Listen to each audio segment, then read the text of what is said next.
Guten Morgen, Bob Hatton, der Mutmacher. Ich hoffe, dass ihr alle ermutigt werdet heute. Gottes Segen, einen wunderschönen Tag wünsche ich euch. Wir sind noch in Kapitel 20, auch noch am Anfang.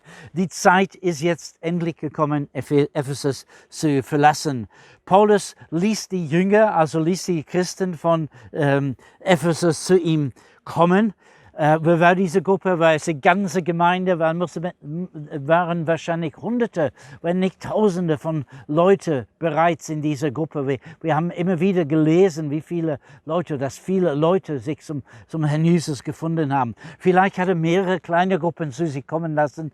Er wollte sich von ihnen verabschieden. Was hat er getan? Er ermutigte sie. Wir haben bereits gesehen, dass Paulus immer wieder zu den Gemeinden gegangen sind. Die Gemeinden, die er mal gegründet hat, der ist bei einer Zeit weg, er kam zurück und sein Anliegen war, diese Gemeinden zu stärken und zu ermutigen. Ich habe dann in ein Wörterbuch nachgeschaut, was Ermutigung bedeutet. Und das bedeutet, mit Kühnheit zu inspirieren.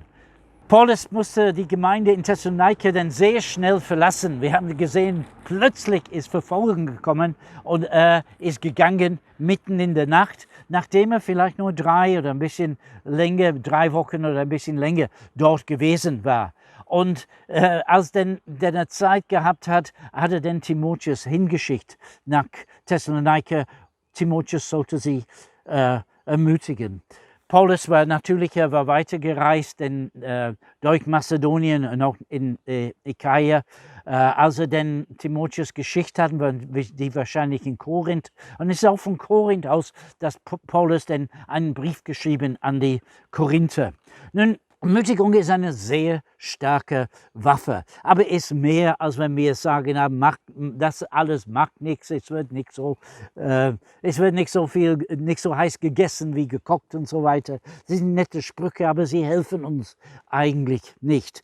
Als Paulus seinen Brief geschrieben hat, er hat wahrscheinlich von Timotheus denn erfahren, dass etwas Verwirrung herrschte in der Gemeinde und die Leute waren, also etwas beunruhigt. Paulus hat ihnen begonnen, den Fundamente zu legen. Teil dieser Fundamente sind auch Fundamente der Lehre. Er hatte ihnen manches gesagt, aber in 3, 4, 5 Wochen, man kann nicht alles sagen. Also Paulus hat ihnen manches gelehrt, aber anders wieder nicht. Was die Leute in Thessaloniki gewusst haben, ist, dass Jesus wiederkommen wird. Nun, die Zeit ist vergangen. Es war vielleicht nur höchstens ein Jahr ist vergangen, als er den ersten Thessaloniker-Brief geschrieben hat. Vielleicht nur 6 Monate. Aber dann einige Leute in dieser neuen Gemeinde sind gestorben. Und also die Thessaloniker, sie wussten, Jesus wird wiederkommen, aber jetzt sind einige gestorben. Sie haben es verpasst. Schade. Sie sind aber beunruhigt darüber. Und Paulus schreibt ihnen und sagt, nein, Moment mal, ihr habt das falsch verstanden. Nee, Jesus wird wiederkommen, er wird in den Wolken kommen und wenn er kommt, er wird uns alle zu sich holen in einen Augenblick.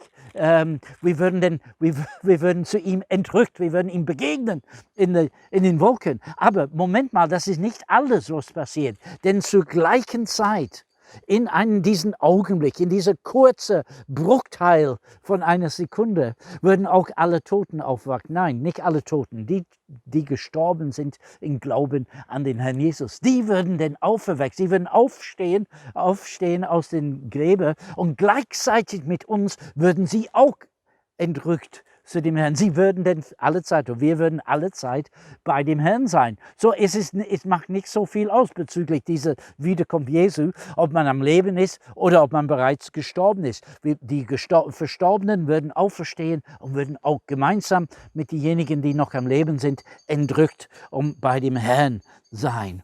Und dann hat er gesagt, als er das fertig war, als er dann ihnen gesagt haben von dieser Lehre, dass wir alle Zeit mit dem Herrn sein würden, dann sagte, darum ermutigt euch mit diesen Worten.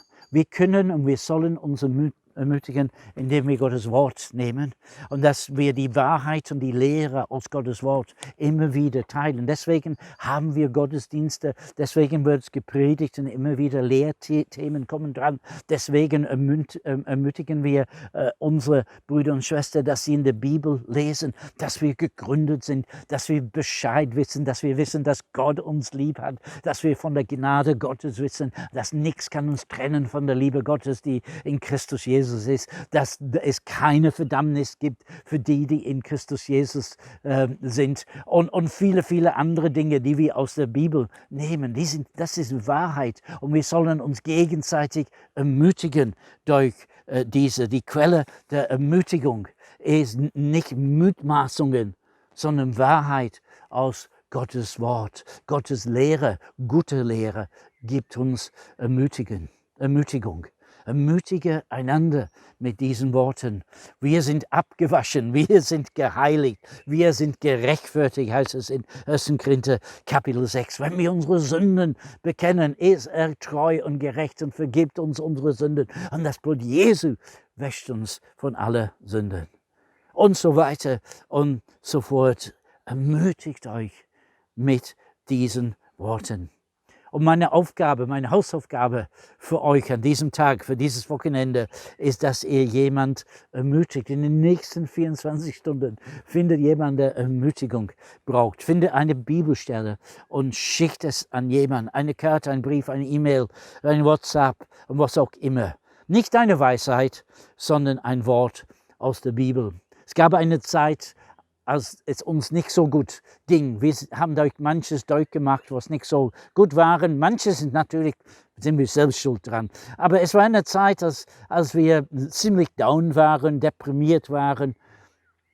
Und Menschen haben uns dann kritisiert, sind gegen uns gekommen, Leute haben uns verlassen. Es war keine schöne Zeit. Und während wir durch diese Zeit gingen, wir bekamen dann Post von einer Frau, die wir eigentlich kaum gekannt hat. Aber es war jeden Tag kam eine Postkarte. Auf der einen Seite einen kurzen Gruß, auf der anderen Seite ein schönes Bild mit einem Bibelspruch.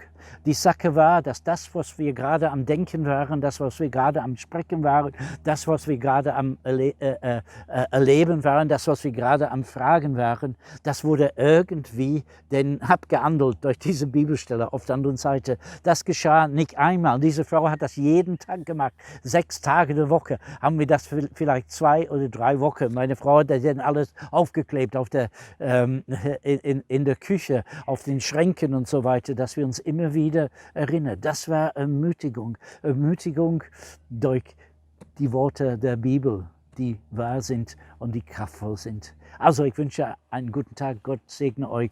Bis zum nächsten Mal. Euer Bob Hatton.